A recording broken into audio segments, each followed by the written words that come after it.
Good evening, and I'm pleased to share details of my department's budget for 2025 in the area for which I'm responsible as Minister with responsibility for special education and inclusion. As deputies are aware, ensuring that children with additional needs receive an appropriate education with the supports they require is a priority for this government. Since being appointed to this role last April, I have visited almost 30 schools in 9 counties, met with 35 different organisations representing children with additional needs, and attended 14 sessions with groups representing children, their parents, teachers, SNAs, school leaders and special interest groups. All of these engagements have provided me with the valuable insights and perspectives on the day-to-day challenges and issues within special education and the measures needed to help children reach their full potential and prosper in school. It is these insights which have framed the special education budget for 2025.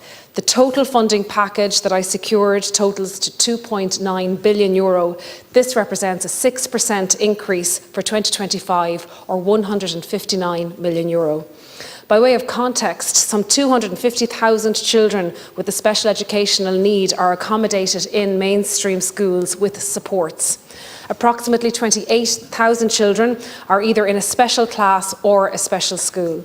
Central to providing an appropriate school place for children with additional needs is the provision of special education teachers and special needs assistants.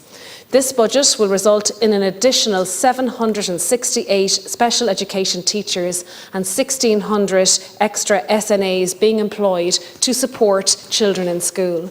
This is the highest ever number of SNAs allocated, and so in 2025 we will have over 23,000 in our education system. We will also have some 21,000 special education teachers employed. These additional teachers and SNAs will allow us to open another 400 special classes in both primary and post-primary for 2025, bringing the total number of special classes to 3,700. It will also allow us to create an additional 300 places in special schools. Some 2,700 children will benefit through provision of more special classes and special school places. A number of measures are also underway to ensure that children with special educational needs receive early confirmation of a school place. I've established a task force for Dublin 15, which is an area under particular pressure. This task force will be independently chaired. It will include parents, schools, my department, the NCSE and other stakeholders, and has been instructed to establish a demand for special classes and special school places as early as possible, using data on waiting lists and known demand. The task force, in conjunction with my department and the NCSE, is also working to develop a common application system for primary special class places, which will avoid the need for parents to apply to a number of schools.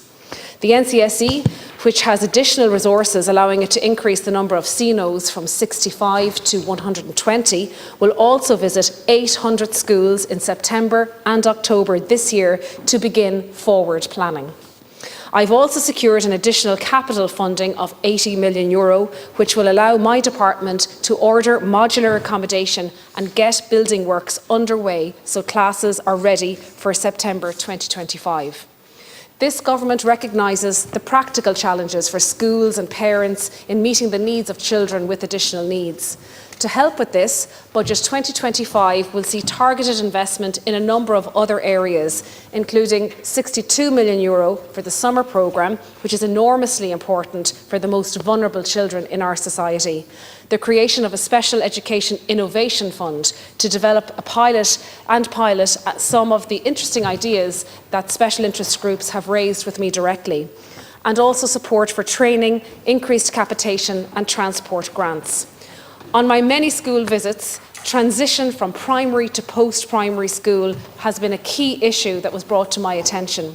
Having to go from a familiar one-class setting in a primary school to multiple classes in secondary school and being part of a much larger school population and the logistical challenges of navigating it is far more complex, and all of these issues have been raised with me to To help with this, Budget 2025 will see targeted investment for the first time in assisting primary schools to help manage the effective transition of children with the highest level of need into post-primary education. I am pleased also that additional supports will be provided to post-primary schools to coordinate provision of special education supports. And lastly, I want to say that I will continue to work hard to support children with additional needs and to work with all stakeholders to ensure an appropriate education is provided for these children. Thank you, Cancórla.